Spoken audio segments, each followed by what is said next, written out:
네, 안녕하세요. 교재는 442페이지를 펴시고요. 오늘 2월 2일이고 두 번째 달 첫 번째 시간인데 대부분은 저번 달에 들었던 분들이 이어서 듣는 걸로 알고 있고요. 혹시라도 이번 달에 처음 듣는 분들은 우리가 계속반이기 때문에 지금 저번 달에 진도 나간 거 이어서 나가고 있고요. 그 다음에 진도가 지금 8장까지 나갔기 때문에 8장을 하고 있어요. 그래서 교재 442페이지를 펴셔야 돼요. 오늘 거기 국고보조 등에 관한 취득부터 진도 나갈 거예요. 국고보조. 일단은 유형자산에서 중요한 얘기를 다시 한번 정리하고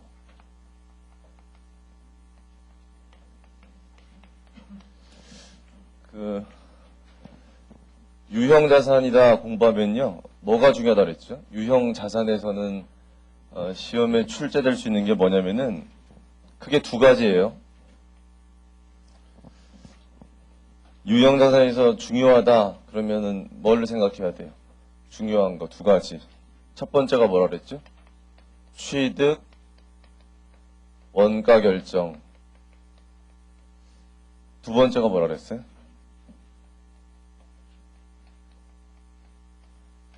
이 생각을 꼭 하시고 저번 주에 얘기했지만은 이 감가상각을 잘 하려면은 오늘 배울 건데 이 취득원가 결정부터 잘해야 되는 거죠. 취득원가 결정이 잘못되면 감가상각도 잘못되기 때문에 이게 굉장히 중요한 거다.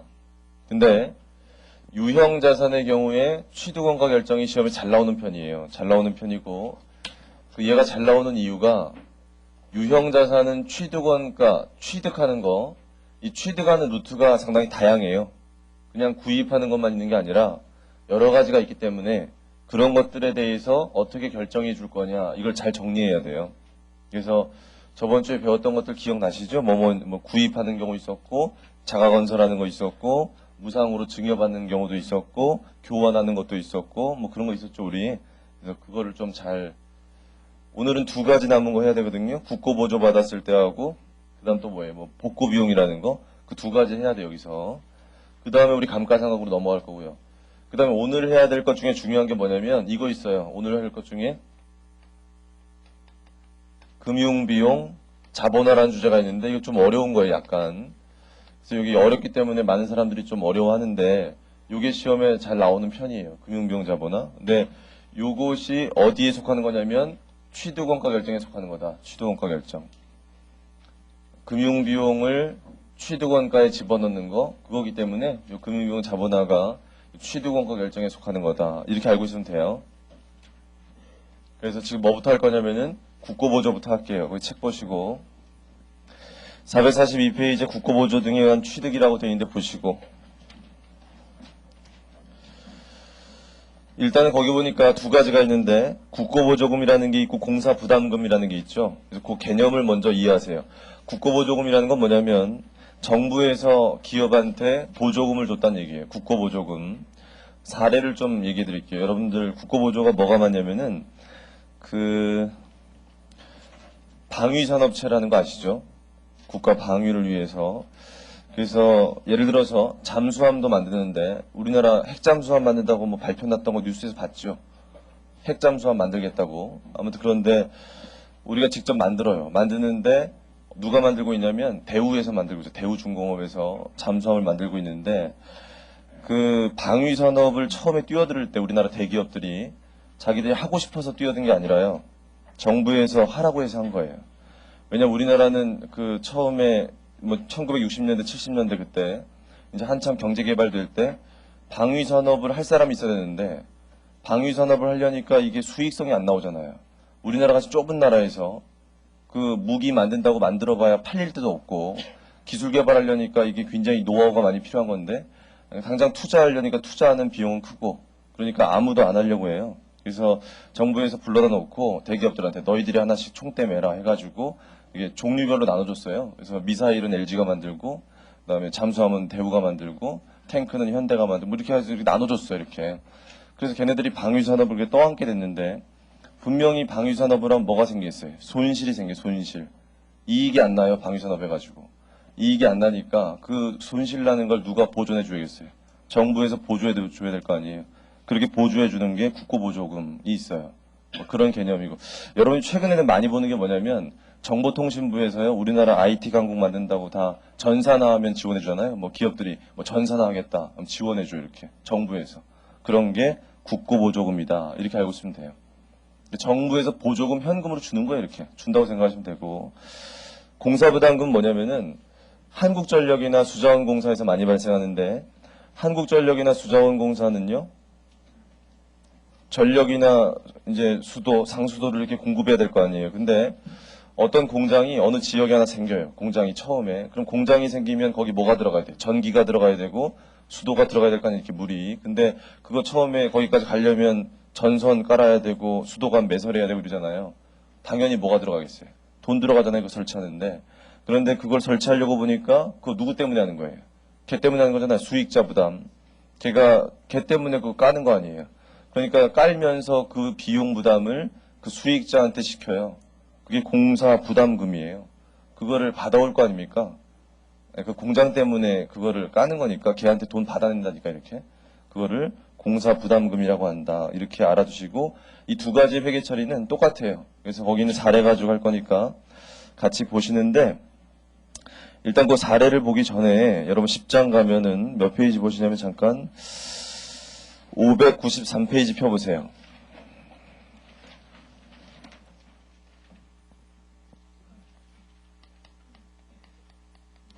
593페이지 펴보시면은 제6절 해가지고 국고보조금과 공사부담금이라는 게 나와요. 여기 좀 보세요.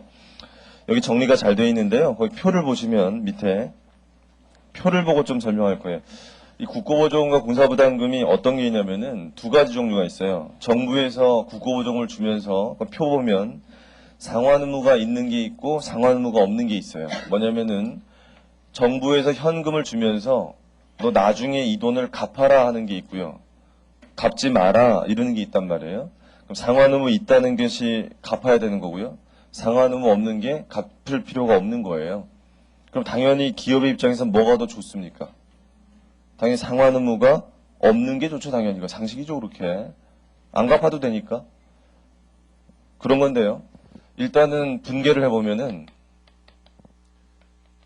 정부로부터 보조금을 받았다.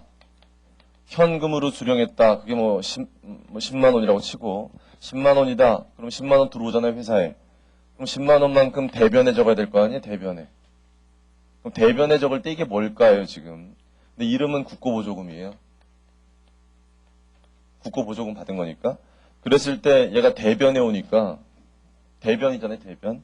대변에 처음 오면 성격이 뭐예요? 부채 아니면 자본 아니면 수익이죠. 우리 복식부의 원리가. 대변의 증가, 부채 아니면 자본 아니면 수익. 이 셋 중에 뭘까요, 이게? 그래서 상환의무가 있다. 그 얘기는 언젠가 갚아야 된다. 그러면 얘가 뭐겠어요? 부채예요, 부채. 갚을 거니까. 아주 간단해요, 그러니까. 공부할 것도 없어요. 부채다. 그것만 알면 돼요. 시험엔 잘 안 나와요. 부채인 것만 알면 돼요. 근데 부채로 잡혔다가 상환의무가 있었는데 정부에서 생각해보니까 걔가 어려워서요. 너 갚지 마라 그냥. 그럼 어떻게 되는 거예요? 그때 가서 면제받은 거니까 채무 면제이익 생기면 돼요. 뭐 그 정도예요. 그래서 걔는 시험이 잘 안 나오니까 기억만 잘 하세요. 두 번째, 상환의무가 없다 그랬죠. 상환의무가 없으면 갚을 필요 없다는 얘기예요. 갚을 필요가 없으면 부채겠어요? 부채가 아니겠죠 그러면? 갚을 필요 없으니까 부채가 아닐 거 아니에요? 그럼 자본이에요 수익이에요? 자본이에요 수익 국고보조금 자본 이 둘 중에 하나거든요. 뭐냐면은 또 자본은 아닌 것 같잖아요. 출자 받은 게 아니니까 자본도 아닌 것 같고 그럼 갈 데가 없는데 여기밖에 없잖아요 보니까 수익 성격이 맞아요. 뭐냐면은 정부로부터 공짜로 받은 거잖아요. 공짜로 현금 받은 거니까 자산 수중이익이랑 똑같아요. 그러니까 수익 성격이 맞단 말이에요. 근데 그걸 수익으로 잡으려고 했더니 좀 골치가 아픈데 보니까 이 받은 돈 가지고 이 받은 현금 가지고 자본적 지출을 했느냐 수익적 지출을 했느냐에 따라 달라져요. 이 받은 현금 가지고 자본적 지출했다는 얘기는 자산을 구입했다는 얘기예요.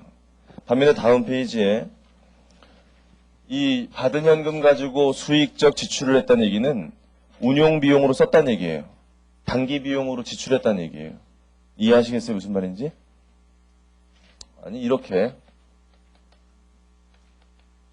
현금 받았잖아요. 국고보조금 받은 거 가지고 종업원 월급 줬다. 종업원 월급 줬으면 뭐가 되겠어요? 급여가 될 거 아니, 이렇게. 정부에서 보조받은 돈 가지고 종업원 월급 주는 데 썼다. 그럼 그 현금 나가고 급여 잡힐 거 아닙니까? 그러면 이게 수익적 지출이에요? 자본적 지출이에요? 이렇게 하는 게. 수익적 지출이죠? 수익적 지출. 비용 잡히니까. 자, 이렇게 했으면 어떻게 할 거냐? 그게 거의 다음 페이지에 나오는데, 594페이지. 이렇게 하면 어떻게 되냐면은, 이 국고보조금이라고 잡아놨다가, 이게 수익 성격인데, 요거를 이렇게 비용 처리됐을 때, 요 급여랑 얘를 어떻게 하도록 되냐면, 상계 처리하도록 돼요, 상계. 표현이. 그 특정 비용과 상계한다, 이렇게 돼 있죠? 이 표현. 보셨습니까, 지금? 제가 분개를 해드릴게요. 상계 처리한다는 게 이렇게 한다는 얘기예요. 자, 이 돈 받은 돈 가지고 월급 줬잖아요, 급여. 그러니까 급여가 생겼잖아요. 상계 처리한다는 얘기는 대변에 뭐 적자는 얘기예요. 급여, 여기 없애버리고, 8만 원만큼 여기 뭐 적으면 될까요? 국고보조금, 이렇게 하면 돼요. 그럼 결과적으로 국고보조금 없어지면서 비용과 상계 처리되니까 뭐 잡는 거랑 똑같습니까? 수익 잡는 거랑 똑같은 거죠, 이게. 관련된 비용을 줄이잖아요, 이렇게 얘 때문에. 그럼 결국 이익 잡히는 거랑 똑같은 거잖아요. 그러니까 그 개념이 취지가 뭐냐면 국고보조금을 받았을 때 뭐였어요? 수익인데 그걸 당장 수익 잡지 말고 그 돈 가지고 수익적 지출에 썼을 때 뭐가 잡히겠어요? 비용 잡히면 그 비용과 어떻게 해라? 상계 처리하면 결국 뭐 잡히는 거예요? 수익 잡히는 거잖아요. 그게 그 개념이에요. 지금 읽어본 거. 됐나요? 그 다음에 이것도 시험에 잘 나오는 게 아니고 시험에 제일 잘 나오는 건 바로 다시 앞으로 가서 자본적 지출에 썼을 때가 가장 잘 나오는 거예요. 시험에. 상환 의무가 없으면서 자본적 지출에 썼을 때 그게 아주 잘 나오거든요. 그거를 지금부터 할 건데 그 케이스에 대해서는 거기 보면 동그라미 1, 2, 3번 돼 있죠. 1, 2, 3번. 그거를 같이 할게요. 예제를 통해서. 앞에 가서. 거기는 나중에 읽어보시고 다시 앞으로 가세요. 어디 가시냐면은 442페이지. 그리고 연습장에다 같이 이제 하세요. 제가 하는 거.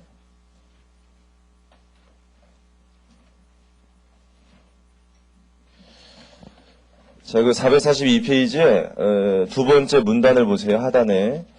거기 사례가 나오는데 2001년 초에 국고보조금 얼마 받았대요?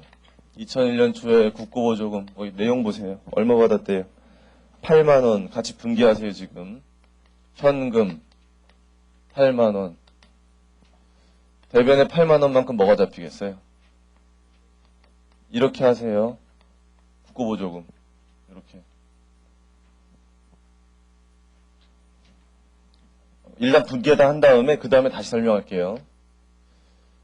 일단은 이걸 한번 생각해 보실래요? 그냥 이거는 조금 이따 설명할 건데 이게 부채일까, 자본일까, 수익일까 이걸 먼저 좀 생각해 보시고 잠깐 설명은 할게요. 이거. 그 다음에요. 2001년 초에 현금 받자마자 뭐 샀다고 돼 있어요? 거기 1월 1일 날. 기계장치 구입했다고 돼 있죠? 얼마짜리? 11만 원짜리. 그러면 차변의 기계장치, 대변의 현금. 같이 하세요, 이렇게. 얼마나 나왔겠어요, 현금이? 11만 원, 11만 원. 자, 이렇게 돼요. 됐나요, 여기까지? 그러면 기계장치의 취득원가는 이거죠. 이게 취득원가. 그런데 기계장치를 11만 원에 샀는데 잘 생각해보니까 기계장치 샀는데 우리가 실질적으로 부담한 건 얼마예요? 실질적으로 부담한 건 3만 원 뿐이죠. 8만 원 누가 준 거예요? 정부에서 준 거잖아요. 그러니까 우리가 산 건 3만 원, 8만 원은 공짜로 받은 거죠. 그렇게 된 거예요, 이게. 그랬을 때 국고보조금이라는 게 여기 있고 지금. 자, 그 다음 기말이 돼요. 기말에 매개 처리해보세요. 12월 31일 날. 2001년 말이 되면 뭐 해야 될까요? 분개. 2001년 말이 되면 해야 될 분계가 뭐예요? 일단 기계장치에 대해서 감가상각해야죠. 감가상각하려니까 11만 원짜리인데 잔존가액은 10,000원이고 무슨 법으로 하라고 돼 있어요? 정액법이니까 5년이고요. 5분의 1 이렇게 해요. 그러니까 감가상각 B가 얼마 돼요? 감가상각 B가 2만 원. 대변에 감가상각 누계액이 2만 원. 어렵지 않아요? 자, 그 다음에 어떻게 하도록 되어 있냐면은 분계하고 나서 설명할 거니까 요 국고보조금 있죠? 국고보조금이 사실 뭐냐면 현금 받았을 때 공짜로 받은 거니까 이거 갚을 거 아니죠? 갚을 거 아니니까 부채 아니잖아요. 부채 아니고 아까 자본도 아니라 그랬어요. 그러면 수익 성격일 것 같은데 이거를 당장 수익 잡지 말고 이게 자산을 취득했잖아요. 자본적 지출하는 데 썼죠, 이거를. 그렇게 되면 요 8만 원을 요 기계장치가 언젠가는 비용화 되겠죠. 요 기계장치가 비용화되는 과정이 감가상각 B를 통해서 비용화되잖아요, 이렇게. 잔존가액 10,000원 빼고 얼마가 비용화될 거예요? 10만 원이 비용화될 건데 그게 몇 년 동안? 5년 동안 비용화되잖아요. 그럼 얘가 비용화될 때, 예? 잘 생각해 보니까 요 비용화되는 금액 중에는 우리가 요 받은 금액이 포함되어 있잖아요. 포함되어 있으니까 요건 비용할 거 아닌 것 같은데 수익이 있었는데 이런 생각하는 거예요. 그러니까 요 감가상각비가 잡힐 때 그 감가상각비를 없애고 이쪽에다 뭐 적어주면 될까요? 국고보조금을 적어주면 국고보조금 잡혔던 것만큼 이렇게 없어질 거 아닙니까? 그러면서 상계 처리되는 개념이니까 결국 이때 뭐 잡는 꼴이 되는 거예요? 수익을 잡는 꼴이 되는 거죠. 비용 줄이니까. 이렇게 하자는 논리거든요. 그래서 일단 해볼게요. 하면은 일단은 감가상각비 잡힌 금액은 2만 원이고 우리가 감가상각을 5년 동안 할 총 금액이 얼마예요? 감가상각 5년 동안 비용화시킬 금액은 10만 원이죠. 비용화시킬 10만 원 금액 중에 국고보조금이 차지하는 비율이 얼마예요? 국고보조금이 차지하는 게 8만 원이죠. 그러니까 전체 비용화될 금액 중에 8만 원 정도가 이게 국고보조금이다. 그럼 80%죠. 곱해보니까 얼마 나오냐면은 16,000원 나오니까 요 정도가 이 비용화되는 금액의 국고보조가 차지하는 거구나. 그러면 그거만큼을 상계 처리하자. 이렇게. 이런 논리의 분계예요. 그래서 이 분계 일단 다 같이 하시고 밑줄을 좀 칠게요. 어디 밑줄 칠 거냐면은 443페이지 거기 밑줄 치세요. 네 번째 줄에 기업회계 기준에 의하면 자본적 지출에 충당할 국고보조금 등을 받은 경우에는 일단 받은 자산의 차감 계정으로 처리했다가 자산 취득 시에 당해 자산에서 차감하는 형식으로 기재하고 당해 자산의 내용윤수에 걸쳐서 감가상각비와 상계 처리하며 당해 자산 처분하는 경우에 그 잔액을 당해 자산의 처분 손익이라고 되어 있는데요. 차자 집어넣으세요. 가운데다가 처분 차손익 안 넣어도 뭐 큰 문제 없는데 차손익이 바뀐 거니까 처분 차손익에 가감하도록 규정하고 있다. 거기까지 밑줄 치면 돼요. 상계되는 비율 밑에 동그라미 1, 2번은 설명할 겁니다. 잠깐 보시고 이렇게 하래요. 자, 일단 보세요. 우리가 국고보조금 받았을 때 보시면 국고보조금 받았을 때 현금 8만 원 들어오면서 대변에 국고보조금 생겼잖아요. 이렇게 국고보조금. 자, 이랬을 때 대차 대조표에 표시하는 걸 보시면 일단 이 국고보조금이라는 게 수익 성격이지만 당장 수익으로 가는 게 아니에요. 일단 얘가 어디로 갈 거냐면요. 대차 대조표로 갈 거예요. 일단 대차 대조표로 바로 수익으로 가는 게 아니라 바로 수익으로 간다면 손익계산서로 가겠죠, 이게. 근데 그런 게 아니라고요. 나중에 상계 처리할 대상이고 이걸 바로 수익으로 가진 않고 이쪽으로 보내요. 그럼 대차 대조표로 보낸다고 하면은 부채 아니면 자본이 돼야 될 것 같잖아요. 그러면 대변이니까. 근데 얘가 부채나 자본도 아니래요. 그럼 뭘 거냐, 이 국고보조금이. 이렇게 하래요.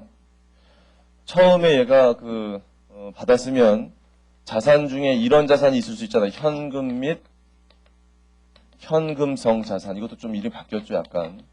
그래서 현금 등감을 하다가 현금 및 현금성 자산 이렇게 배웠죠, 우리? 그럼 현금 및 현금성 자산이 XXX가 있을 텐데 이 금액에는 얼마가 포함되어 있을 거냐면 8만 원이 포함됐겠죠, 처음에. 요거 받았을 때, 요거 사기 전에요.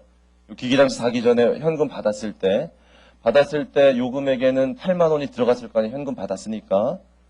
그러면 그때는 요걸 국고보조금을 어떻게 표시하라고 돼 있냐면 밑줄 친 게 요 자산, 받은 자산에 국고보조금 얼마? 8만 원이죠. 8만 원을 차감하는 형식으로 기재해라, 이렇게. 그러니까 이 국고보조금을 대변에 부채나 이쪽으로 보내는 게 아니라 차변으로 보내가지고 고자산 밑에 대변이니까 차변으로 보내면 차감할 거라는 거 알죠, 여러분들? 빼니까 결국 여기 나오는 금액은 여기 8만 원 들어간 거 빠져서 나오겠죠, 이렇게. 이렇게 표시하도록 돼 있어요, 처음에. 지금 밑줄 친 거에 그렇게 돼 있죠? 일단 받으면 받은 자산 차감이다, 현재. 그 다음 보세요, 그 다음에 얘가 이 돈 가지고 뭐 샀죠? 기계장치 샀죠? 기계장치를 구입하면 달라져요.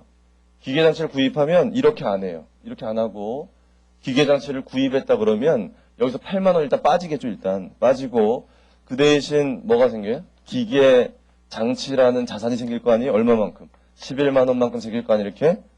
그러면 이제 이 국고보조금 8만 원 어디다 표시하는 거냐면 기계장치 밑에 표시하는 거예요. 국고보조금 얼마? 8만 원 이렇게.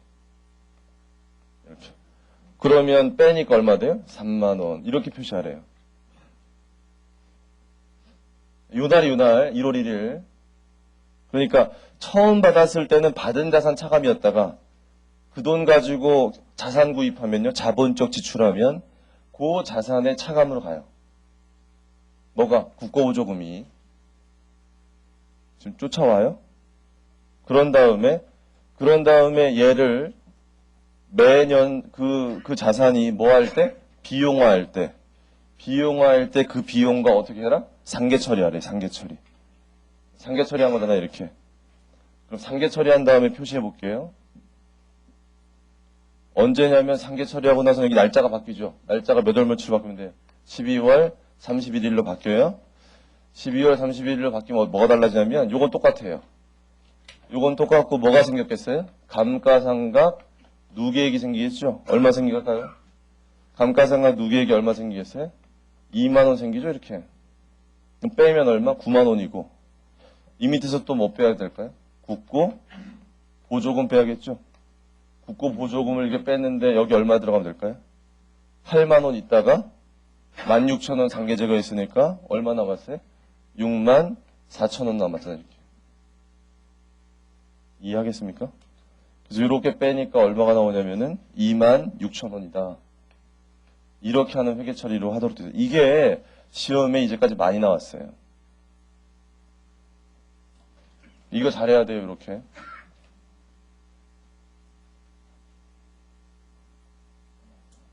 여기까지 하실 수 있겠죠. 그 다음에 요 얘기를 잠깐 설명드릴게요. 요 얘기. 뭐냐면은 거기 443페이지에 그 밑줄 친 거 밑에 동그라미 1, 2번 보시면 요 상계하는 금액 찾을 때요. 상계하는 금액. 일단 두 가지죠, 거기. 두 가지가 첫 번째가 이 국고보조금이 요 감가상각 대상 금액보다 작을 때가 있고, 요 감가상각 대상 금액보다 크거나 같을 때가 있죠, 거기 보면. 보셨나요, 거기? 근데 일반적으로 여러분 시험 문제에 요 국고보조금 받은 금액은 요 감가상각 대상 금액보다 작을까요, 클까요? 작아요, 일반적으로. 거의 100% 작아요, 얘가. 이게 국고보조금이 더 크려면 요 10만 원보다 더 많은 금액을 받았어야 돼, 현금으로. 그러면 국고보조를 거의 대부분 받았다는 게 대부분? 그런 케이스는 잘 안 나온다. 일단 이게 더 작을 때가 나온다. 기본적으로. 그러면 국고보조금이 더 작다면 보세요. 작다면 여기다가 이 비율을 곱해봐야 이 금액이 얼마를 안 넘어요. 이 금액이 2만 원을 넘을 수 없죠. 여기 상계 처리하는 금액이 이 금액을 절대로 넘을 수 없잖아요. 보니까 이게 작으면 이해되세요? 그런데 이 국고보조금 받은 금액이 오히려 얘보다 크다. 얘를 좀 그냥 바꿔볼게요. 여기서 여기 현금 받은 걸 그냥 제 마음대로 가정을 10만 5천 원이라고 해볼게요. 그냥 10만 5천 원 현금 받았다. 그러면 11만 원에 샀으니까 이 중에 대부분을 받았죠. 보니까 그러면 이 국고보조금 받은 금액이 10만 원보다 어때요? 크죠. 그러면 여기가 얼마로 바뀌어야 돼? 그러면 10만 5천 원으로 이렇게 바뀌어야 되는 케이스잖아. 이게 그러게 되면 이 비율로 계산하면 이 금액이 얼마보다 커져요? 2만 원보다 커지겠죠. 이게 2만 원보다 커지면 상계 처리 들어갈 금액이 커지잖아요. 그럼 발생한 감가상각비보다 더 많은 걸 줄여야 되죠. 이게 그게 가능하지 않다는 게 입장이에요. 그게 가능하지 않으니까 이게 더 크거나 같을 때는 어떻게 하래요? 거기 어떻게 요거만 하라. 요거만 제거해라 이런 얘기예요. 더 이상 제거하지 말고. 그게 그 취지예요. 그렇게 만든 취지. 그래서 알아두세요. 시험에는 이게 작을 때만 나와요. 대부분. 그래서 고민하지 마시고. 뭐 크게 어렵진 않아요. 듣나요? 여기까지? 그 다음에 마지막으로 맨 밑에 보세요. 마지막 맨 밑에 2002년 초에 이거 얼마에 팔았대요? 2002년 초에 그거 다 보지 말고 분개하세요. 같이. 2002년 초에 얼마에 팔았대요? 8만 5천 원 분개할게요. 같이. 다 보지 말고. 현금이 얼마 들어오겠어요? 8만 5천 원 들어오고요. 대변에 뭐 없어질까요? 기계장치 없어져야죠. 기계장치. 얼마죠? 11만 원. 차변에 뭐 없어져야 돼요? 감가상각, 누계 당연히 없어져야 되죠? 얼마겠어요 이게? 2만 원이겠죠? 2만 원. 얘 없어지면 또 뭐 없어져야 돼요? 국고, 보조금도 없어져야 돼. 같이 따라다니던 거. 국고 보조금이 얼마 남았었죠 아까? 6만 4천 원 이렇게. 그 다음에 대차를 맞추면 돼요. 대차를 맞추고 이름은 유형자산 처분, 이쪽이면 차익, 이쪽이면 차손 이렇게 하면 돼요. 여러분이 맞추세요. 그거는. 넘어가겠습니다. 여기까지가 국고보조금이에요. 복구비용 할게요. 복구비용. 이 복구비용이라는 주제는 유형자산 기준서가 바뀌면서 새로 도입된 거예요. 새로 도입된 거라서 작년에 시험에 출제가 다 됐어요. 이 복구비용이. 그런데 뭐 계속 또 나올지는 잘 모르겠고 뭐 그렇게 아주 중요한 주제는 아닌데 그래도 알아두셔야 되니까 같이 봐요. 거기 444페이지에 예제 4번을 같이 볼 건데 그거 보기 전에 거기 복구비용의 세 번째 줄 보시면 복구비용이 주로 발생하는 사례가 있어요. 뭐가 있어요? 거기 세 번째 줄에 원자력 발전소, 해상 구조물, 쓰레기 매립장, 그 다음에 저유설비 그 열거되어 있는 거 좀 표시해 놓으시고 그래서 여러분들이 이 복구비용과 관련된 거는 복구비용이 시험에 나온다면 그런 것들이 나오겠구나. 지금 열거한 것들 원자력 발전소, 해양 구조물, 쓰레기 매립장, 저유설비 이런 것들을 취득할 때 얘가 나오는 거구나. 아무 때나 나오는 거 아니에요. 복구비용. 근데 이 복구비용의 개념이 뭐냐면은 거기 보니까 2000X 공년 그 예제를 잠깐 봐요. 그 예제 4번을 보니까 2000X 공년 초에 10년을 쓸 수 있는 자산을 취득을 하는데 어떤 자산이에요? 보니까 10년을 쓸 수 있는 게 보니까 석유 채굴선 그러니까 우리 바다에 석유 채굴할 수 있도록 만든 그거를 지금 취득해요. 언제? 요때 취득하는데 얼마 주고 취득하냐면 보니까 가로 2번에 100만 원 주고 취득해요. 근데 그게 10년을 쓰고 나면 잔존가액이 10만 원 남는데요. 10만 원.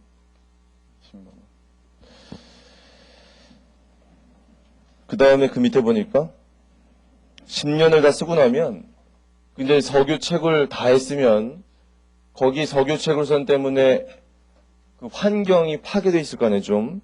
환경이 파괴된 것을 원상복구하도록 되어 있는 거예요. 원상복구. 근데 원상복구 하는데 보니까 돈이 들어가요. 노무비, 간접비, 뭐 정상이윤에서 그 금액이 들어가고 다 주어져 있고요.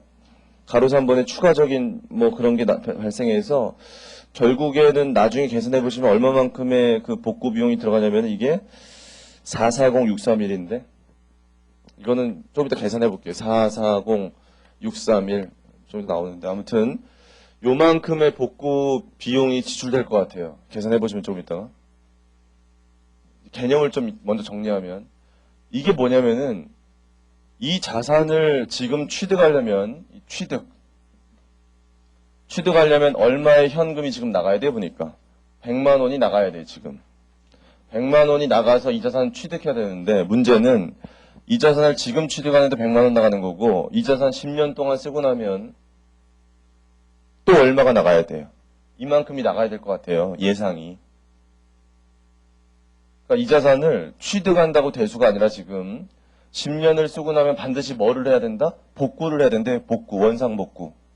근데 그 원상복구를 해야 되는 것들이 많은 게 아니에요. 자산이. 여기 열거된 특이한 것들, 그런 것들만 하는 거예요. 그러니까 그런 것들은 지금 취득하는데 100만 원 나가고요.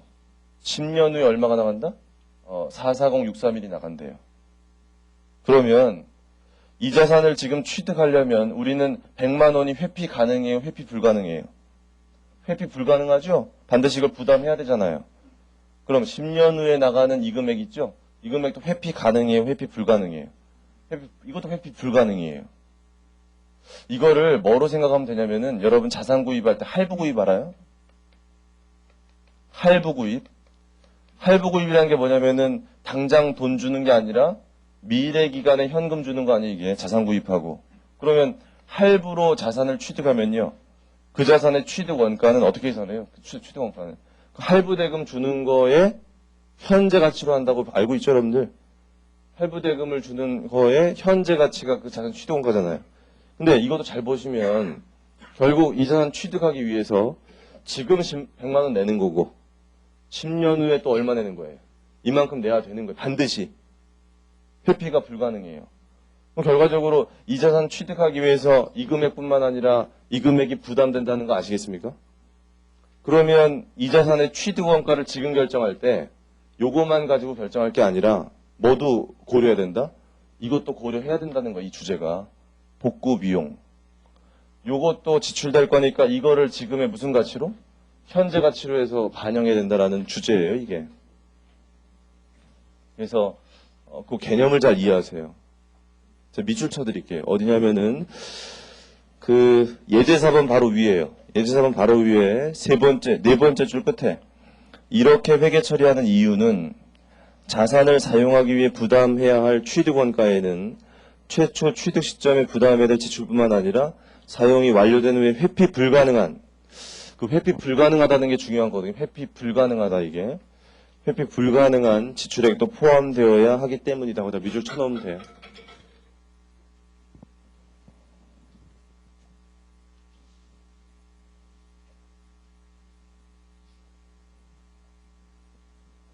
됐나요? 자, 그러면 이제 예제 4번을 봐드리는데요. 예제 4번이 그 기업회계 기준서에 나온 사례인데요, 이거. 일단은 이 자산 언제 취득하죠, 우리가? 2000X1년 초에 취득해요. 2000X 초.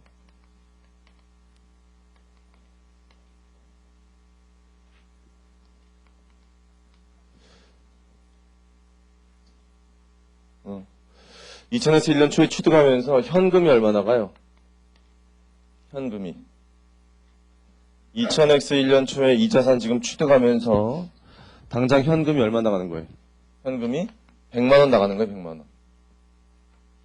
취득할 때 지금 100만 원 나간다 그랬잖아요. 그러면 차변에 뭘 쓸까? 이게 여러분 바다에 이렇게 석유 채굴하는 거 봤죠? 이렇게 하는 거. 그거 말하는 거거든요. 그거 뭐예요? 건물입니까? 토지예요? 그게 토지? 건물? 애매하잖아요. 그렇게 뭐라고 쓰기 애매한 거 있을 때 쓰는 개정 과목이 구축물이잖아요. 구축물. 감가상각은 할 거고 그렇게 한번 얘기했잖아요, 우리 앞에서. 그거 뭔지 잘 모르겠잖아요, 그거. 구축물. 근데 구축물로 하는데 원래는 이게 복구 비용을 고려하지 않으면 그냥 100만 원이 취득원가 되면 돼요, 원래 이렇게. 그런데 얘는 지금 뭐를 고려하자는 거죠, 여기다가? 복구 비용 나갈 걸 고려하자는 거죠, 지금. 근데 복구 비용은 몇 년 후에 나갈 거예요? 10년 후에. 그때 지출될 건데 여기다 고려하자는 건데. 그럼 일단 첫 번째로 뭘 알아야지만 할 수 있어요. 10년 후에 얼마가 나갈까? 그걸 예상해야 되죠. 근데 10년 후에 지금 우리가 이 복구할 때 얼마가 나갈 건지는 가봐야 알죠. 지금은 예상일 뿐이지. 그래서 사실 이 복구 비용이 10년 후에 얼마가 나갈지는 실무적으로 판단해야 될 문제고요. 정답이 있는 게 아니에요. 회사마다 그게 얼마의 복구 비용 나갈 거라는 건 자기 주관이죠, 그게. 얼마가 나갈 거라는 걸 정답이 어디 있어요, 그게 10년 후에. 그래서 원래 10년 후에 나갈 금액이 얼마가 될 건지를 예상하라는 문제는 안 내야 돼요, 시험에. 이거는 원래 이렇게 내면 안 되는 건데 기준서 사례가 이렇게 나와 있는 게 있어요. 이 뭐냐면 실무에서 참고하라고 낸 거예요, 이렇게. 실무할 때 이걸 좀 참고해서 해라 이렇게 낸 건데 그걸 출제자가 내버렸어요, 작년에. 1차 시험에 공인회계사. 그래서 저희도 그 문제가 안 좋다고 생각하고 다시는 안 나올 거라고 생각하는데 그래도 나왔기 때문에 한번 보라고 넣어놓은 거니까 여러분 이거 너무 심각하게 받아들이지 마시고 이런 게 있다고 알면 돼요. 어떻게 한 거냐면은 우리가 10년 후에 복구하려니까 노무비가 얼마 될 것 같다? 이런 거 주어져요. 131, 250이 발생할 것 같다. 그 복구하려면 지금의 시점에서 봤을 때. 그 다음에 간접비라는 건 노무비 말고요. 간접적으로 들어가는 비용이 한 이 정도 될 것 같다고 주어진 대로 하시면 되고 다 주어지는 거니까. 그 다음에 우리가 직접 공사할 수도 있지만 다른 사람한테 맡길 수 있죠. 다른 사람한테 맡기면 뭐까지 챙겨줘야 돼? 그 사람의 이윤까지 챙겨줘야 되니까 이윤이 이 정도 될 것 같다. 그 공사하는 사람의. 그랬을 때 전체 금액이 283500이다. 그게 지금에서 봤을 때 10년 후에 발생할 복구 비용을 지금 시점으로 추정한 거예요. 추정했는데 이 금액을. 그 밑에 보니까 가로 3번에 뭐가 나와 있냐면 동그라미 1번에 예상 인플레이션이 나와 있고 동그라미 2번에 시장위험 프리미엄이 나와 있고 그다음에 할인율이 나와 있어요. 여러분 이런 것들 시험에 다시 안 나올 거니까 걱정할 필요 없는데 해답 그냥 보세요. 중요하지 않으니까. 해답을 보면 지금 시점에서 봤을 때 복구 비용이 얼마만큼이라고 예상했어요. 283500일 거다라고 예상했는데 이것은 지금 시점의 금액이고 지금 예상했을 때 이게 10년 후가 되면 뭐가 물가가 상승하겠죠. 그 인플레이션을 매년 4%로 예상했기 때문에 지금 예상한 금액의 10년 후의 금액은 물가 상승률 고려해야겠죠. 그 고려한 거예요. 기준서 사례가 그렇게 돼 있어요. 고려하라고. 뭐 그래서 1.04에 10승했어요. 이거 안 나온다 그랬어요. 시험에 이거 안 나올 거니까 이렇게 보시면 돼요. 시장위험 프리미엄 조정한다는 얘기는 지금 예측했지만 시장 상황이 어떻게 변할지 모르겠잖아요. 이 복구 비용 하는 그 공사하는 사람의 시장 상황이. 그러니까 가격이 변동될 위험 있잖아요. 위험. 그 위험이 5% 정도다 이렇게 주어졌으니까 그걸 반영하는 거예요. 뭐 그거 곱하는 거예요, 거기. 그래서 나온 금액이 이 금액이에요. 440, 631. 그럼 10년 후에 440, 631만큼이 부담될 것 같다. 그런데 이걸 지금 시점으로 하는 거 아니에요? 지금 시점으로. 그러니까 뭐 해야 돼? 현재 가치 해야 되죠? 현재 가치 할 때 이자율을 8.5%로 해라. 이런 얘기예요. 8.5% 이거 현재 가치 한 거예요. 현재 가치 했더니 얼마 나오냐면 194885가 나오더라. 그러면 분계를 이렇게 하는 거예요. 그 금액이 나왔으면 이 구축물에 가산시켜야 될 금액은 현재 가치 금액인 194885예요. 그러면 대변에 뭐가 들어가야 되냐면 194885가 들어가야 되잖아요. 194885가 들어가면 여기다 뭐라고 쓰는 거냐면 이게 나중에 복구할 때 나갈 지출액이죠, 이게. 지금의 현재 가치고 이거를 쓰는 계정 과목 이름이 복구 충당부채예요. 우리 충당부채라는 거 배울 겁니다. 10장에서 충당부채. 그래서 복구 충당부채, 부채입니다. 부채로 이렇게 잡아놓고 거의 다 했네요. 이게 끝인데 이게 제일 중요한 거예요. 이회계처리. 이렇게 해서 이 금액을 취득원가에 반영시켜야 된다 이거예요. 취득원가에 반영시키고 그 다음에 2000X 1년 말이 돼요. 2001년 말이 2000X 0년 말. 2009년이네요. 0년. 2000X 0년 1월 1일. 2000X 0년 12월 31일. 이때 무슨 분기 있어야 될까요? 일단 요거에 대한 감가상각 들어가야죠. 감가상각비, 감가상각 누계액인데 어떻게 하면 돼요? 취득원가가 얼마예요? 1194885가 되는 거죠, 이렇게. 잔존가액은 얼마래요? 잔존가액은 10만 원이다. 그거 10분의 1, 10년 동안 하도록 돼 있어. 그러면 정액법이니까 109-489. 여기까지 어렵지 않죠? 그 다음에가 이제 좀 알아둬야 돼요. 그 다음에 이제 뭐 해야 되냐면은, 자, 이 복구 충당부터 잡힌 거 있죠, 이거 미래 금액이 현재 가치예요. 현재 가치죠. 이 현재 가치 금액이 결국 10년 후가 되면 얼마로 바뀌어야 될까요? 이 금액이 10년 후가 되면 얼마 돼야 될까요? 440631이 돼야 돼요. 요 440631의 지금의 현재 가치가 이 금액이라는 거겠죠, 지금. 그러면 물어볼게요. 이 금액과 이 금액의 차이가 뭘까요? 이 금액과 이 금액의 차이가 10년 동안의 이자죠, 이자. 현재 가치 한 거니까. 그거를 조정하는 회계 처리가 필요하더라. 그래서 이자율은 몇 프로로 하면 돼요? 8.5%? 그걸로 해서 복구 충당 부채를 늘려야 돼요. 복구 충당 부채를 늘려가야 되고요. 차변에 쓰는 계정 과목은 이자 비용 쓰라고 안 돼 있고요. 뭐라고 돼 있어요? 복구 충당 부채 전입액이라고 돼 있어요. 기준에. 복구 충당 부채 전입액. 이자 비용 성격이라고 생각하시면 될 것 같아요. 복구 충당 부채 전입액. 그래서 여기 얼마씩 집어넣냐면 여기에 이자율 곱해가지고 상각하는 금액씩 적으세요. 그런 식으로 몇 년 동안 해야 돼? 10년 동안 하면 얘가 얼마로 바뀌냐면 이 금액으로 바뀌게 되는 거예요. 할 수 있겠죠? 이게 끝이에요. 감가상각 10년 동안 하시고 이거 10년 동안 하면 돼요. 다음 페이지 넘기시면은 마지막 회계 처리가 나오는데 446페이지에 마지막에 분계가 그 분계만 할게요. 마지막에 분계가 그 몇 년도냐면 2000X9년 12월 31일인데 얘가 복구 비용이 결국 얼마 나가게 됐어요? 복구 지출액이 결국 50만 원 나가게 됐대요. 결국에. 그러면 50만 원 복구 지출액이 나갔을 때 차변에는 뭘 쓰면 될까요? 일단 차변에는 복구 충당 부채 잡았던 걸 없애야겠죠. 근데 여기 들어가는 금액은 얼마일까요? 여기 들어가는 분명히 440631이겠죠. 440631. 그러니까 얼마가 차이 나냐면은 56369 아니다 59369 이것만큼 차이 나잖아요. 이거는 예상치 못하게 더 나간 거 아닙니까 지금? 처음이 예상을 요거로 했는데 이건 어쩔 수 없이 예상을 못한 거니까 요 회계년도에 뭐로 비용 처리해야 돼요. 그래서 이름이 복구공사 차손 이렇게 되어 있는데 알아두시고 넘어가세요. 됐습니다. 여기까지 하고 넘어갈 건데 나머지 혼자 보시고. 그러니까 이 복구 비용의 개념은 가장 중요한 게 미래 시점에 복구 때문에 나갈 지출액이 회피 불가능하기 때문에 회피 불가능한 복구 비용을 뭐에 가산시키자? 취득원가에 가산시키자. 현재 가치만큼. 그게 핵심이에요. 그것만 잘 이해하시고 넘어가겠습니다.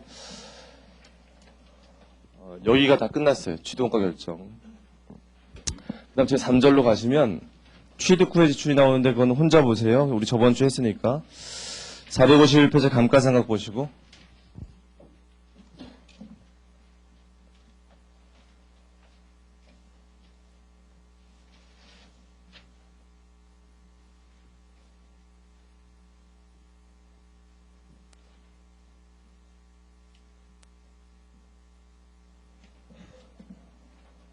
감가상각 어디 보시냐면은 451페이지 거기 두 번째 문단 보세요. 두 번째 문단에 거의 두 번째 문단의 첫 번째 줄부터 세 번째 줄까지 지금 읽으시면서 밑줄 하나 쳐놓으세요.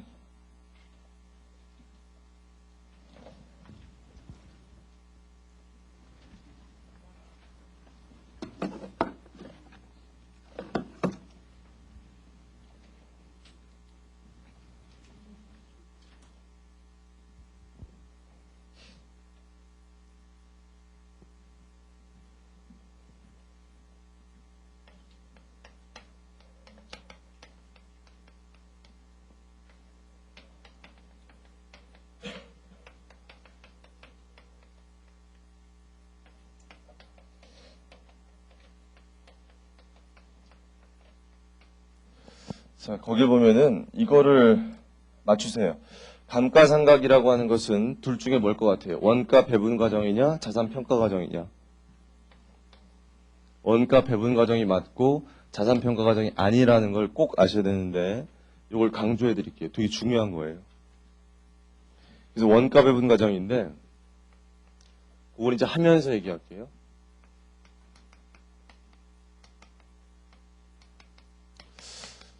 책에 보시면 사례는 어디 나오냐면은 다음 페이지 454페이지 펴세요. 454페이지 펴시면 감가상각 방법에서 나와 있는데 그 예제 5번 그 사례를 보니까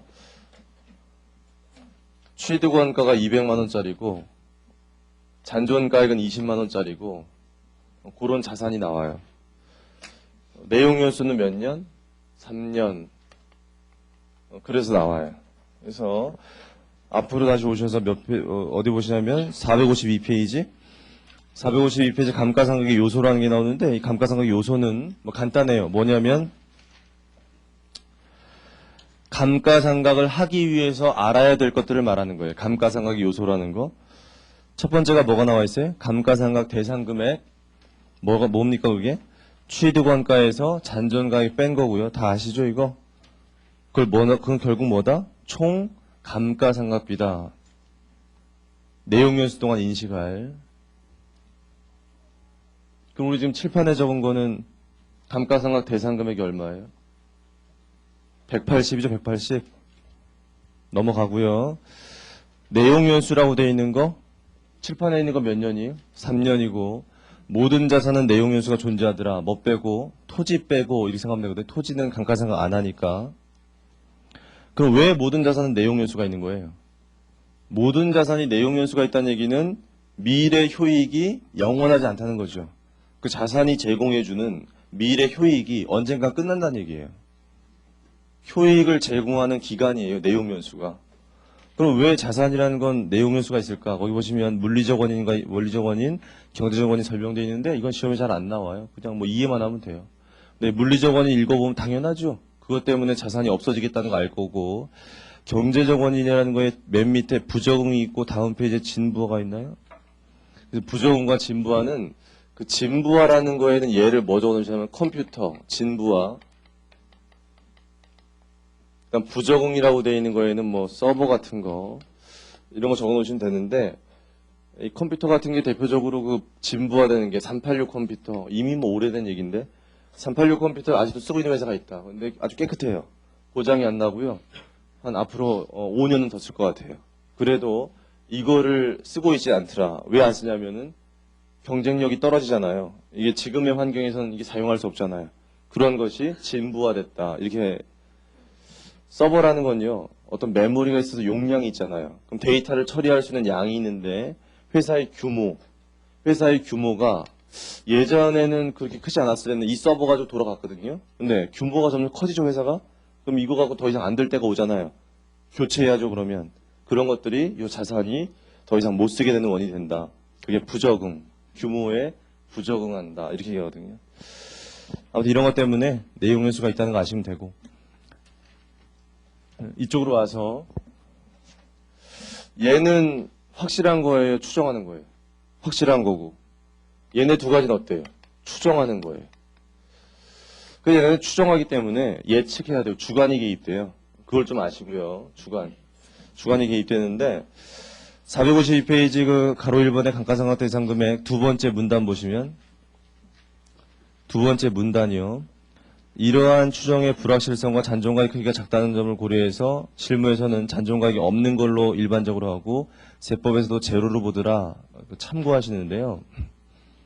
근데 나중에 세법 배우시면은 잔존가액을 제로로 보는데 이 잔존가액을 제로로 보면은 감가상각 다 끝나고 나면 자산이 장부가액의 표시가 안 되게 되잖아요. 이게 제로가 돼 버리니까. 그래서 그러면 나타나지 않으니까 비만 기록을 위해서 잔존가액 보통 1,000원 이렇게 남겨두고 하고 이렇게 하거든요. 마지막에 뭐 그런 거 참고하세요. 그냥 나중에 세법 배울 때. 가로 2번의 내용 연수로 가서 다음 페이지 보시면 453페이지에 감가상각 방법 들어가 있는 바로 위에 우리나라 기업 실무에서 대부분 어디서 규정하는 거? 세법에서 규정하는 내용 연수 그냥 참고하죠. 이렇게 하는 거는 여러분 나중에 15장에서 우리 뭐 배울 건데 법인세 배울 건데 잠깐 기업들은 법인세법과 우리가 배우는 재무회계와 차이가 많은 게 좋아요? 차이가 안 나는 게 좋아요? 이 회계 처리할 때. 차이가 안 나는 게 좋은 거예요. 나중에 배워보시면. 왜냐하면 우리가 세금 계산할 때 다시 세법으로 하려고 하는데 재무회계에서 차이가 안 나게 했으면 편하거든요, 그게. 그러니까 실무적으로는 대부분 어디 있는 걸 그냥 같이 하려고 해요. 세법에 규정되어 있는 거랑 맞추려고 노력을 많이 해요. 그런 건 그냥 알아두시고 나중에 또 얘기할게요. 넘어가시고 세 번째 감가상각 방법은 밑으로 쭉 내려가니까 동그라미 1번부터 동그라미 5번 있잖아요. 다 아시는 거죠, 거기는 대부분. 우리나라 기준에서 인정하는 건 뭡니까, 그 중에서? 우리나라 기준에서 인정하는 건 그 바로 밑에 보세요. 정액법, 정률법, 생산량 비례법 및 기타 합리적이라고 되어 있죠. 그 얘기는 합리적이라면 다 인정된다 이런 얘기예요. 그래서 얘가 뭐랑 좀 주의해야 되냐면 앞에서 배웠던 재고자산 단가흐름 과정, 재고자산 단가흐름 과정은 뭐만 인정돼요? 개별법, 선입선출, 후입선출, 이동평균, 총평균, 거기다가 소매제고법까지. 거기까지만 인정되지 다른 건 인정 안 되잖아요. 제한적으로 열거돼 있잖아요. 그런데 감가상각은 이런 식으로 합리적이면 다 되는 걸로 이렇게 돼 있다는 걸 알아두세요. 그럼 거기 있는 것들은 다 합리적이라고 봐야 돼요. 그런데 동그라미 1번부터 동그라미 3번이죠. 비례법까지. 그 비례법까지는 계산 문제로 아주 잘 나오고요. 시험에. 뭐 당연히 잘해야 돼요. 뭐 다 쉬운 거고. 동그라미 4번, 5번이 이자법하고 종합상각법이죠. 걔네는 잘 안 나와요. 시험에 일단. 잘 안 나오고 나온다 하더라도 계산 문제보다는 특징을 물어봐요. 특징. 그래서 걔네 특징 정리를 잘 하세요. 나중에. 넘어가시고 다음 페이지 예제 5번 가지고 하나씩 하는데 얘는요. 여러분 회계 올릴 때 다 한 거기 때문에 좀 빨리 할게요. 정액법부터.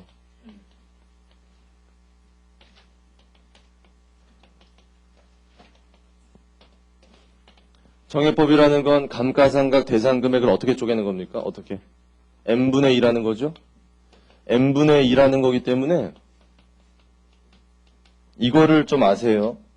요 n분의 2라는 것을 썸하면 얼마가 되는 거예요? 썸. 1 되는 거기 때문에 당연히 얘는 해보나 마나 합계 금액은 얼마가 된다? 180이 되는 거죠. 180 당연히. 그래서 n분의 1 쪼갠 금액으로 매번 똑같은 금액이 이렇게 되더라. 이렇게 되는 거고 얘뿐만 아니라 모든 감가상각이 내용연수 동안 전체 금액을 다 더하면 반드시 얼마가 돼야 돼요? 이 감가상각 대상 금액이 돼야 돼요. 이거. 그건 모든 방법이 다 그런 거예요. 요 금액을 내용연수에 걸쳐서 비용화시키려는 노력이에요. 이게. 그렇다는 거 아시고. 그럼 이제 보세요. 이게 원가 배분 과정이냐 자산 평가 과정이냐 되게 중요한 얘기인데요. 이게 기계장치를 지금 얼마 주고 산 거예요? 200 주고 산 거죠. 200. 원가, 취득 원가. 200 주고 샀는데 3년 쓰고 나니까 얼마 남는데요? 20 남는데요. 그럼 이걸 3년 쓰는 과정에서 얼마가 없어지는 겁니까? 180이 없어진 거 180. 180이 어디로 사라졌어요? 이 180이. 200에 샀는데 20밖에 안 남는단 말이에요. 어디로 사라졌어요, 이게? 애매하죠, 이게?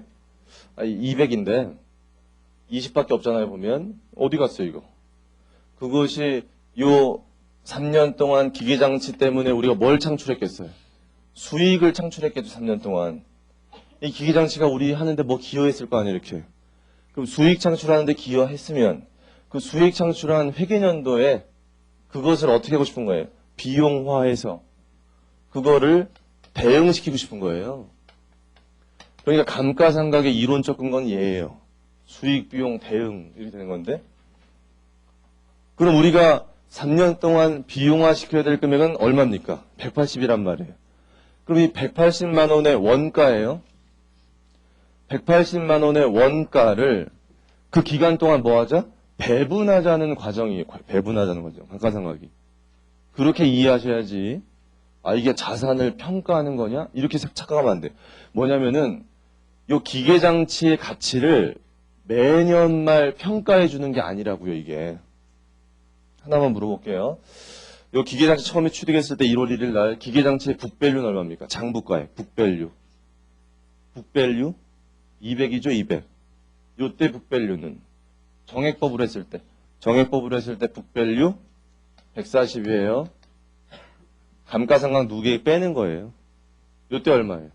80, 요때 20이란 말이에요. 이게 북밸류인데, 그러면 우리가 이 감가상각하는 논리가 기계장치를 200에 샀는데 1년 지나고 나서 기계장치의 가치를 조사했습니까? 조사해봤더니 140으로 떨어졌다. 아, 기계장치 가치 떨어졌네. 60 떨어졌으니까 이 비용화 시켜야겠다. 비용화 시키는 거예요, 이게? 그게 아니라니까요. 감가상각이 절대로 그 시점에 가치를 평가하는 거 아니에요. 그러면 어떤 문제가 생기냐면은 이 건물 같은 건요. 처음에 취득했을 때보다 1년 지나면 가치가 더 비싸질 수도 있어요. 건물을 10억에 샀는데 1년 지나니까 15억 됐어요, 건물이. 그럼 감가상각 어떻게 해요? 감가상각 안 하는 거예요, 그러면? 그거 아니라니까요. 아무리 이 자산의 가치가 올라가도 감가상각은 하는 거예요. 그 자산의 취득원가를 근거로 해서 내용연수에 걸쳐서 하는 거예요. 그러니까 감가상각은 그 자산의 가치평가랑 관련 없어요. 무슨 말인지 알겠습니까? 그 자산 취득한 원가를 내용연수에 걸쳐서 비용화시키자는 거지 절대로 그 자산을 평가하자는 거 아니에요. 이게 원가 배분 과정이다. 잘 알겠죠? 꼭 명심하세요. 그 다음에 455페이지에 가속상각법이 나오는데 가속상각법은 세 가지가 있대요. 정률법, 그 다음에 이중체감법, 그 다음에 연수학계법. 이렇게 세 가지가 있다는데 일단은 얘네들을 공부하면서 첫 번째로 여러분이 개념 잡아야 될 거는 도대체 얘네들을 왜 도입했을까? 이걸 만들었는데 사람들이 왜 정액법만 하지 않고 이동반목을 만들었을까를 고민해 보세요. 왜 만들었냐면은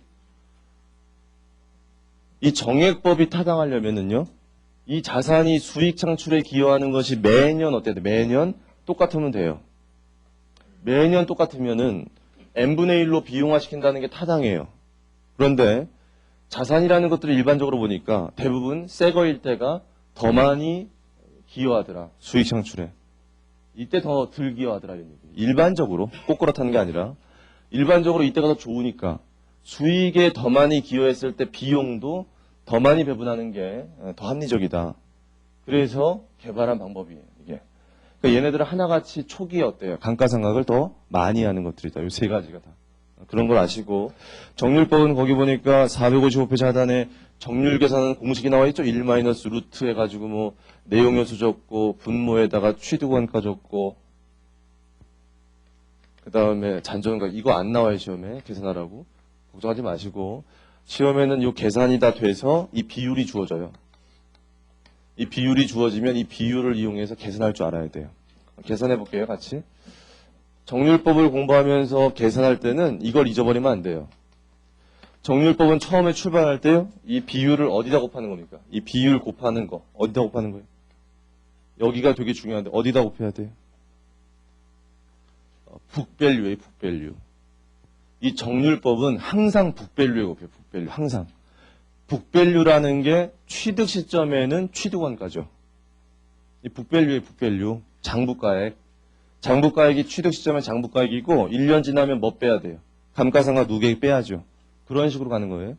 그래서 북밸류에 곱하는 건데 북밸류에 얼마 곱하면 0.536 곱하는 거예요. 이렇게. 그러니까 1072,000이 나오면 그 다음 연도는 뭐 빼는 거예요? 여기서 이거 빼는 거죠. 200에서 107 이게 뭐예요? 이게 북밸류는 북밸류. 북밸류에다가 곱하기 또 0.536. 또 어떻게 해야 돼? 또 이거 뺀 거에다가 또 이거 또 빼야 되죠. 이거 또 빼면 돼요. 또 빼고 나서 0.536 얼마 나오겠죠? 얼마 나오는데 중요한 건 얼마가 나오든지 간에 얼마가 돼야 돼 합계가. 이게 반드시 돼야 되는 거고요.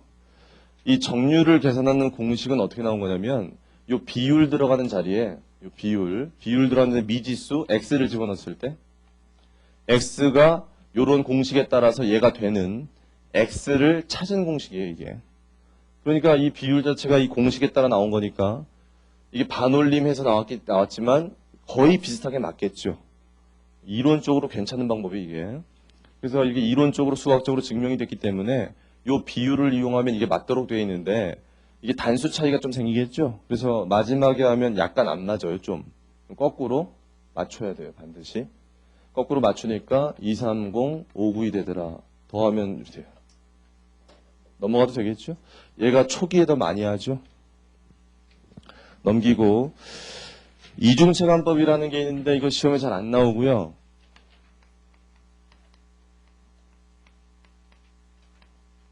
이론적으로 좋은 것도 아니에요.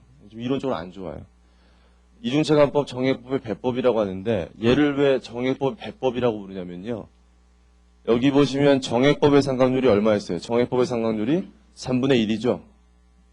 정액법의 상각률이 3분의 1, n분의 1. n분의 1인데 n분의 1에 얘는 무조건 몇 배 하자? 2배 하자는 거예요. 2배. 2배 하자. 이런 방법이에요. 그냥. 그래서 이중체감이에요. 이중체감 2배. 정액법의 배법 이런데 3분의 1에 이 2배 하면요. 비율로 0.667 나와요. 이렇게. 반올림에서. 이 비율 가지고 계산만 하면 돼요. 계산하는 방법은 뭐랑 똑같아요. 정률법이랑 똑같아요. 정률법이랑 똑같으니까 어떻게 한다는 얘기? 2000x 1년, 2년, 3년. 처음에 얼마에 곱해야 돼요? 200에 곱해야 되고 200에 곱하기 0.667, 1334, 000. 그 다음에 200에서 얼마 빼야 돼요? 1334, 000 빼야 되고 곱하기 0.667, 444, 222. 얘는요, 마지막에 가서 공식에 따라 하려고 하니까 하지 말래요, 그렇게. 이 공식에 따라서 하면요, 얘는 절대로 안 나와, 이 금액이. 180 되는 금액이 안 나와요. 왜냐하면 얘는 이론적으로 안 좋은 거고요. 대충 하는 거기 때문에 절대로 이 금액이 안 맞아요. 그럼 얘는 거꾸로 어떻게 돼? 맞춰야 돼, 그냥. 그래서 이론적으로 좋은 방법이 아닙니다, 이게.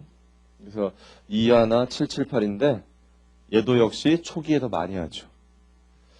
연수학계법은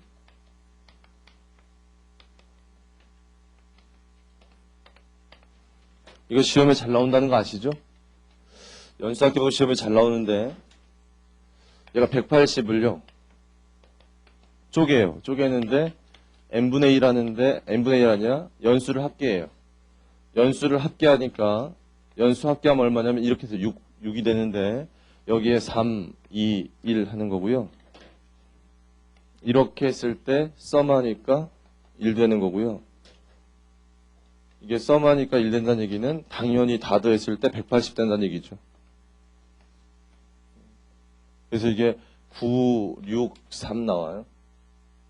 이게 90만 원 이렇게 나와요. 그래서 뭐 초기에 더 많이 한다는 거 알면 돼요. 비례법이 두 가지가 있는데 생산량 비례법만 볼게요. 생산량 비례법은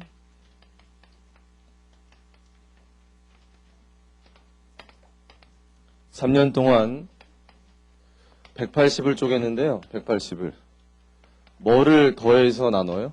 생산량을 더해요. 생산량을 더하니까 얼마냐면 25만 단위라고 주어져 있어요. 잘 보세요. 첫 해에 얼마냐 8만 단위고요. 그 다음에 10만 단위고 그 다음 7만 단위고 그렇게 주어져 있어요. 뭐 그런 분명한 사실이 뭐냐면은 요거를 썸했을 때 얼마? 1 되죠. 그럼 당연히 얼마씩 들어가든지 간에 다 더하면 180 되겠죠. 끝이에요, 이게. 그래서 여러분 뭐 이 정도 다 할 거고요. 정리를 좀 할게요. 여러 가지 방법 한 것 같지만 이렇게 여러 가지 방법들은 결국 두 가지 종류로 나뉘어요. 두 가지 종류가 뭐냐면은 여기서 배운 이 정액법 있죠? 정액법. 이 정액법하고 이쪽에서 배운 이거 있죠? 연수학계법. 그 다음에 비례법. 요 세 가지가요. 같은 방법이에요. 정액법, 연수학계법, 비례법이 같은 방법인데 어떻게 같아요? 셋 다 뭐 하는 거예요? 감가상각 대상금액을 쪼개는 거죠. 감가상각 대상금액을 쪼개는데 쟤는 어떻게 쪼개요? n분의 1. 제가 n분의 1 제일 쉽죠. n분의 1. 얘는 연수를 더해서 높은 연수부터 얘는 비례해서 이것뿐이에요. 그러니까 다 똑같다고 생각하세요. 감가상각 대상금액을 쟤는 어떻게? n분의 1. 얘는 연수합계에서 높은 연수부터 얘는 비례해서 그 다음에 나머지 두 가지가 똑같아요. 이 두 가지 같은 방법이에요. 이거 뭐만 다르냐면 비율만 다르지, 비율만. 계산하는 로직은 똑같아요. 주의할 거는 여기를 주의해야 돼. 여기만 주의하면 돼, 여기만. 여기만 주의해야 되고, 이 금액이 북밸류라는 거 아셔야 되고요. 얘가 지금 잔존가액이 20만 원이니까 여기는 200인데 여기는 얼마예요? 180이잖아 이렇게. 근데 만약에 시험에는 잔존가액이 제로일 때가 많이 나와요 시험에.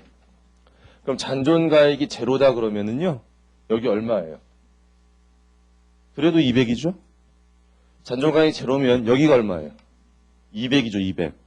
그리고 여기가 200이 되면 이 200과 이 200이 똑같은 줄 알고 착각하는데 그럼 안 되죠? 얘는 북밸류고 얘는 뭐예요? 감가상각 대상금액이고 다르다는 걸 좀 아시라고요.